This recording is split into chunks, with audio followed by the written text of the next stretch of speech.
ये फेलोस, आइए आज के लेक्चर शुरू करने से पहले रब्बुल जलाल की बारगाह में एक दफ़ा फिर मुल्तजी हों कि मौला करीम हमें ऐसे सजदों की तौफीक अता फरमा कि जिससे खिदमत खलक का जज्बा बढ़े।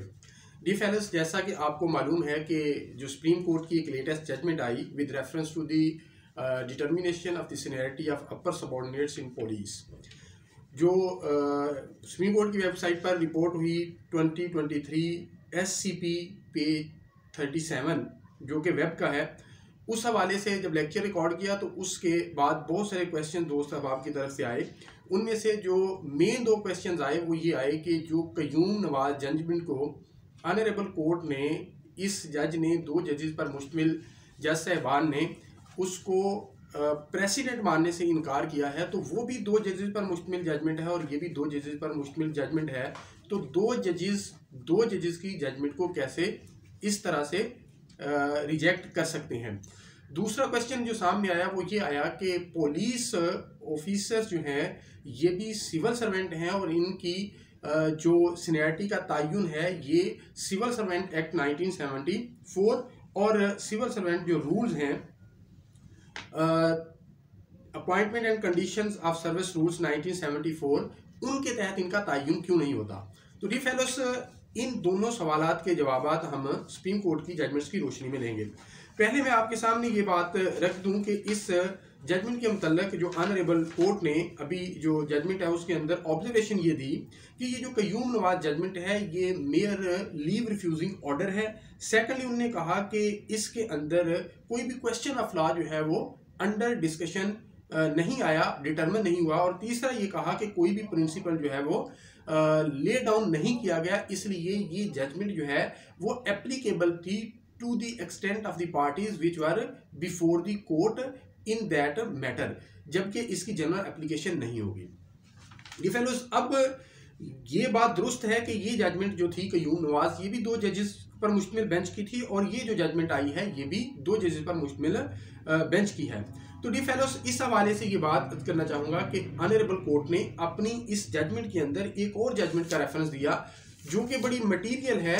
इस मैटर के हवाले से, वो है PLT 1985 सुप्रीम कोर्ट पेज 159 और इसका टाइटल है inspector general of police Punjab Lahore and others versus Mushtaq Ahmad Waraich and others respondents. Dear fellows, ये जजमेंट जो है वो 4 जजेस पर मुश्तमिल है और इसको आथर भी जो किया गया वो उस वक्त के चीफ जस्टिस साहब ने किया और इसके अंदर भी यही सेम क्वेश्चन जो है वो स्पेसिफिकली अंडर डिस्कशन आया कि जो अपर सबऑर्डिनेट्स हैं पुलिस के अंदर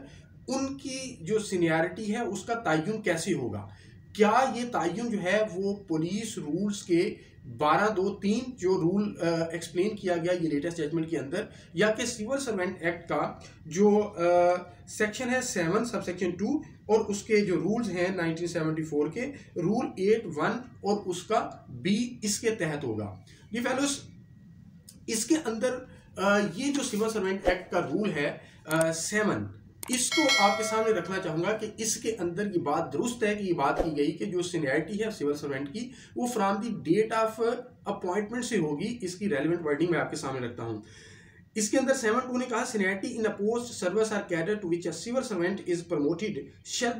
shall take effect from the date of regular appointment to that post। इसी तरह इसका जो रूल है 1974 का 8(1)(b उसके अंदर भी यही बात की गई कि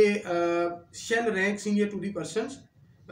in the case of person appointed by initial recruitment in accordance with the order of merit assigned by the selection authority, provided that person selected for appointment to the grade in an earlier selection shall rank senior to the person selected in a later selection। यानी इसके अंदर भी in the case of persons appointed otherwise with reference to the dates of their continuous appointment in the grade, इसके अंदर भी यही बात की गई एक्सप्लेनेटरी जो रूल्स हैं कि डेट ऑफ अपॉइंटमेंट से सिविल सर्वेंट की जो है वो सीनियरिटी का तयन होगा। अब ये जो मैंने मुश्ताक वड़ाइच आपके पास सामने जजमेंट रखी 1985 की 4 जजेस पर मुश्तमिल, इसके अंदर जो precisely question before the court था वो यही था कि क्या for while determining the seniority of upper subordinates of police क्या सिविल सर्वेंट एक्ट एप्लीकेबल होगा या कि पुलिस रूल्स 1934 एप्लीकेबल होंगे। ये फेलोज, ये सारी इन डिटेल डिस्कशन करने के बाद ऑनरेबल कोर्ट ने सादा अल्फाज में आपके सामने ये बात रख दूं, उनने 2-3 बातें की। पहली बात ये कही कि पुलिस चूंकि जो है वो डिसिप्लिन फोर्स है, इसलिए इसकी सीनियरिटी का जो तयन है इसके अपने जो स्पेशल लॉज हैं, रूल्स हैं, उसके मुताबिक होगा। सेकंडली उन्होंने ये कहा कि चूंकि ये जो सिविल सर्वेंट एक्ट है 1974 भले जो है ये लेटर इन टाइम है, लेकिन ये एक्सप्रेसली और इम्प्लाइडली जो है वो इन रूल्स को जो 1934 के हैं पुलिस के, इनको रिपील नहीं करता। इसलिए to the extent of upper subordinate police officials इसकी सीनियरिटी का तयन जो है वो पुलिस रूल्स 1934 के 12(2)(3) के तहत ही होगा। अब ये जो क्वेश्चन था कि दो जजमेंट की ही पहली जो है क़य्यूम नवाज वाली जजमेंट थी और ये जजमेंट भी क़य्यूम नवाज वाली जो लेटेस्ट जजमेंट आई है सैयद मंसूर अली शाह साहब ने जो ऑथर की है 2023 SCP 37, ये भी 2 ने है। तो फिर ये दो जजेस पर मुश्तमिल बेंच जो है वो दो जजेस पर मुश्तमिल बेंच की जजमेंट को कैसे जो है वो रिजेक्ट कर सकता है। तो ये जो 4 जजेस पर मुश्तमिल जजमेंट है उसके अंदर भी सेम क्वेश्चन जो है डिटरमिन किया गया, इसलिए इसको उन्होंने रेफर करके ये बात बताने की कोशिश की कि ये जो मुश्ताक वड़ाइच वाली जजमेंट है ये ओवरऑल प्रिवेल करेगी। अब इसकी जो एग्जैक्ट वर्डिंग है वो मैं आपके सामने रखता हूँ। From the above discussion, it is clear that the special law will prevail over the later law of general application। यानी स्पेशल लॉ से मुराद 1934 के रूल्स हैं और जनरल लॉ जो है वो 1974 एक्ट है, सिविल सर्वेंट एक्ट, और सिविल सर्वेंट के जो रूल्स हैं 1974 के वो हैं।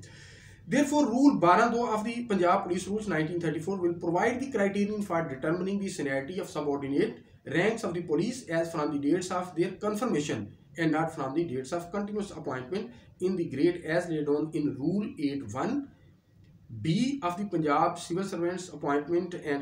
Conditions of Service Rules 1974, read with Section 7(2) of the Punjab Civil Servant Act 1974। D fellows, ये आपकी क्वेरी थी जिनको मैंने आंसर करने की कोशिश की। Thank you.